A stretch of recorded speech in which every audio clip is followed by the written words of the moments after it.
Hey guys, welcome back. It's Sebastian Walker here, and Clash Mini released its first ever update almost 2 weeks ago. Yeah, I know I'm a little late, but I will be walking you through the entire update, showing you everything that was changed and got added. The first update was huge. Now, there was no new loading screen, which was mildly disappointing, but the update was still huge.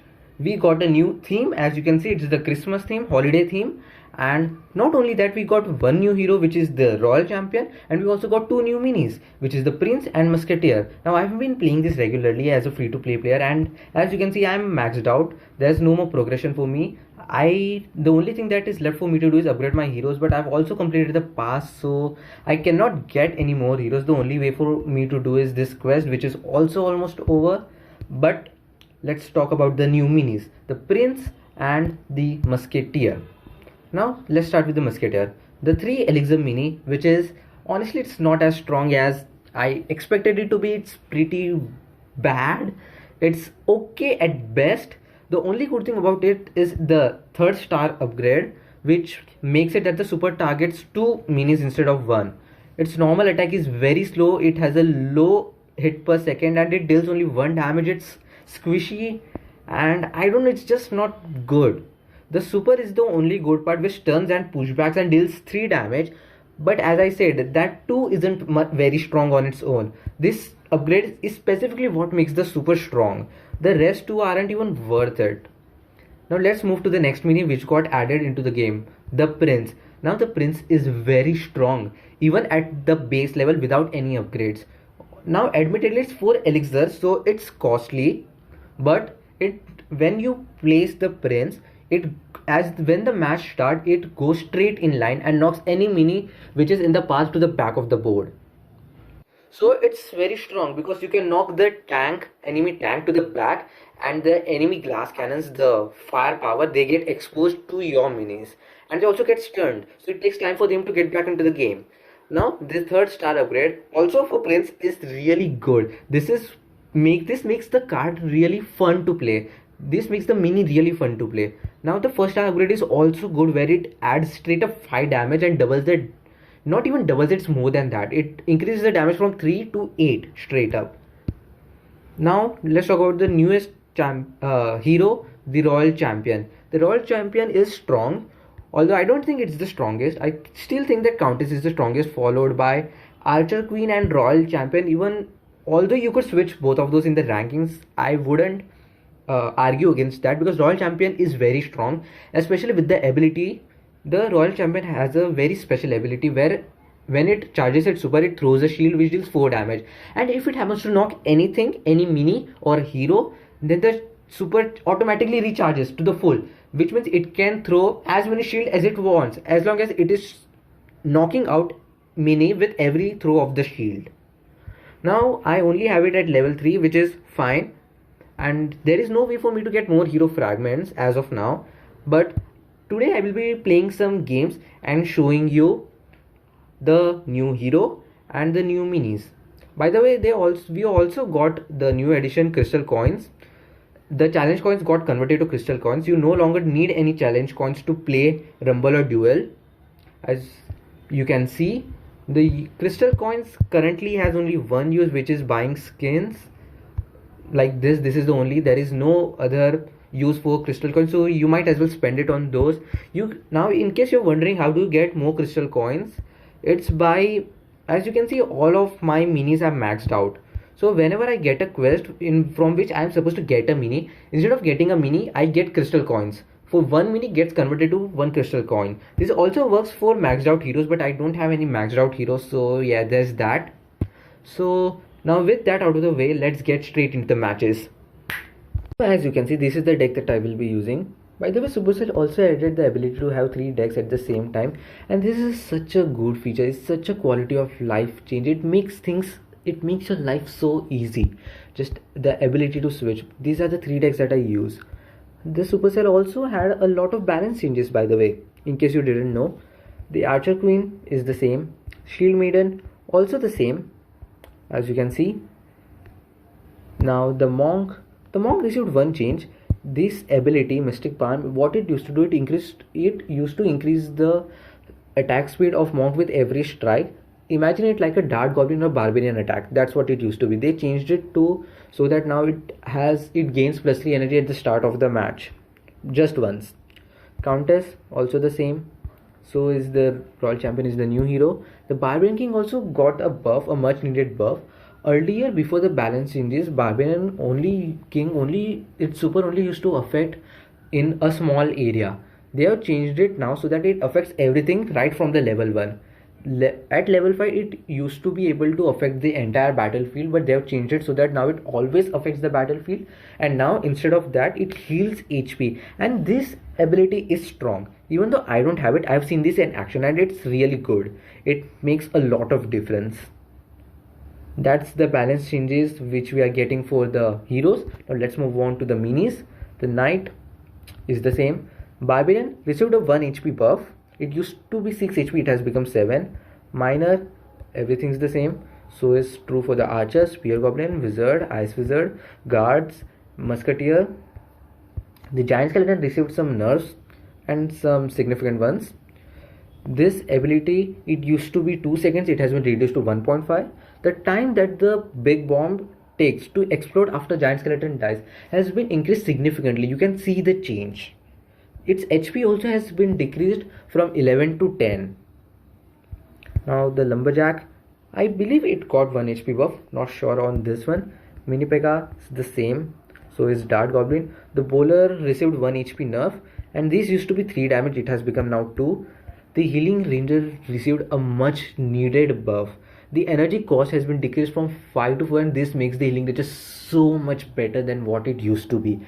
Although it is still not very strong, it's nowhere near battle healer. Battle healer is quite strong, but it's very usable now. Valkyrie is the same, so is the prince and the P.E.K.K.A. The magic archer also the same. The battle healer received a 1 HP buff. The mega knight is also the same. And the electro wizard, oh my god, the electro wizard received such a massive nerf. It got direct in this balance changes. It literally went from one of the best cards to barely usable. It used to strike 4 enemies, it has become 3. The stun duration is the same. The HP, it received such a massive nerf. It used to be 7 HP, now it has become 5 HP, and with every star upgrade it used to get a 3 HP buff with every star upgrade. Now it only gets 2, so it's overall pretty big nerf. It's bad, it's barely usable right now. That's what it is. So now with that, let's get into the games. The guards and prince are used for tanking. Guard is an excellent tank. The prince drops a pony when it dies with the 3rd upgrade, so that's very good. Musketeer is just hanging in this deck. There are pretty much a lot of matches where I straight up don't use it. Wizard and archers are excellent at dealing damage. Let's get into the battle. So we are against another royal champion, so that's great. I'm going to use a prince in the front so that it goes straight up charging. It's a normal arena, and I am going to use a archer in the corner. Now what my prince is going to do is going to charge straight up ahead and hopefully knock the opponent royal champion. Let's see. Oh, it knocks the P.E.K.K.A. Okay, no worries. Now it will go for the wizard and eliminate it, which is great. Now as you can see, my royal champion will use the ability. It will knock the P.E.K.K.A. and that's why it will instantly recharge, and then it will also use it on the royal champion. But since my royal champion super did not knock the opponent royal champion, it did not recharge the super. That's how it basically works. I'm going to use a guard. I'm also going to use a wizard, and let's see.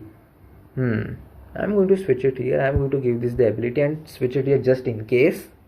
By the way, in case you did not know, even I found this out very recently. I myself did not knew about this until like maybe a couple of days ago. That's when I figured out. My prince goes to the back and knocks the opponent wizard. As you can see, it's a chain fest here, but hopefully I am going to win. Now what needs to happen is my troops need to knock out the enemy heroes before it just late. My opponent barely survived that round, but it's okay. Now as I was saying, I found this out myself. But what you can do is you can tap on the mini here, and it shows you all the possible upgrades that you can apply, and you can select any upgrade you want. It's your wish. I honestly did not know about this, and this makes such a massive difference, because this straight up adds a new depth of strategy, a new layer of strategy, and it's game changing. I did not know about this, and this makes a massive difference. As you can see, the guard was able to activate its ability, and my royal champion is straight up just chaining the super, and that's what makes the royal champion so strong. Its ability to chain supers. It's so strong, like, my goodness. I'm going to give this, and I'm also going, yeah, I'm going to make it so that this is how it goes. My opponent has a spear goblin. The guard will tank. Hopefully my opponent switches the miner to this lane, since it is okay. It did not. It's alright.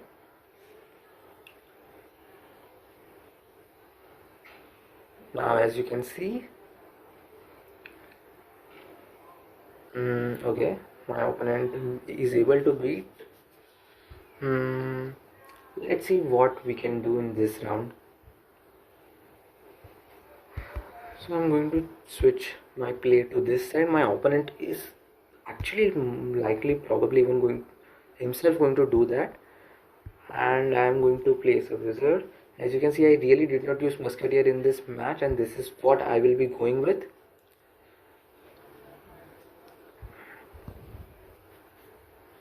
And okay, this is manageable. What needs to happen is my opponent giant skeleton needs to die quick, and unfortunately my royal champion dies, but so does my opponent's. So as you can see, we won at the end, and I did not use musketeer during the entire match, and that's because it really is not that good. I will go and play another match, and this time I will try to show you musketeer in action. So first of all, I'm going to put a prince there, a guard, and yeah, this will be my setup for this round. There is no use of putting a guard on this magic mirror tile, because the HP will get reduced by 60%, and my guard will never be able to activate its super, so it's a waste. As you can see, the new Barbarian King's super affects the entire playfield. Earlier it only used to affect a 5x5 square with the Barbarian King at the center of it. That was a much needed buff for the Barbarian King, and that has made Barbarian King a lot better. I don't think it's the worst hero any longer with that change. As you can see, this is what I will be going for. In fact, I might make it like this, and yeah, I'm going to play it like this, so that because the wizard has less health, its HP reduction will be less. And as you can see, this is also one more good thing about the miner, about the prince, is that if it's placed against a miner, it knocks it. Like, it does not let the miner get to the back of your side. As you see, it interrupts the miner's clash ability, the prince. So that's really good. That's a plus. Now my opponent is losing, so I need to show you musketeer in action. So I'm going to place a musketeer, and yes, I finally get it, and I will apply the third upgrade. And yeah, this is what I will do. This is the setup I will go for. Anything my opponent places, it will not affect me. As you can see, I have a lot of tanking ability, and the musketeer charges, and it will target 2 enemies. And this is the only thing that makes musketeer good, is the third star upgrade, where it is able to attack one more enemy with its super. Without that, it's bad. I will play one more match and try to show you musketeer more in action. I'll start with this. This is the setup I will start with. I will put my archer on the completely opposite side of the map. I will place my royal champion here, just in case. Actually no, I will put it, and I will check where my prince mirrors to, which side. My opponent's definitely going to mirror this side. Now as you can see, my prince survives on less health, and that's good. And I am able to win the first round with ease. I will try to play the musketeer in this round itself, so you get to see more of it in action. I'm going to play here, I'm going to play here, and I actually would prefer to place a guard, just so that I can tank a little more. I will place the prince on this side so that it mirrors and it charges to the back, and hopefully the musketeer will not be a waste. Now my prince will deal with the miner pretty effectively, because it only requires 2 shots. For that, as you can see, the musketeer pushed back the prince, which helps my royal champion. If the prince was there, it would have attacked one more time and the royal champion would have died. So yeah, it has its uses. The only thing good about the musketeer is it's super, honestly. That's it. Nothing else about it is good. And that 3rd star upgrade makes it even better. As you can see, this is not ideal. I have put the 3rd upgrade, so I think this I can do. This should be a good setup. As you can see, it tanks for it, and the musketeer falls very early, which is not good. And I am able to win 3-0 again. Now this is a very strong deck. As you can see, you can go on a win streak with this. I'm not really playing much competitive matches currently. There was some Clashmas quest which lasted for 14 days, in which I had to push 40 trophies, and I did not. I ended up pushing 0. I haven't played competitive in a long time. This win streak that you see was before the update. So yeah, I will start playing competitively again very soon, and I will be giving you tips on how to advance through the gold leagues. I will reach the legendary, and I will also keep uploading videos on how to progress through these leagues. I will show you the best deck for every league. For every league that I go to, I will be making a video for it. Even this gold 3. And that's it guys. That's all I have got for today. I hope you enjoyed this. I'll see you next time.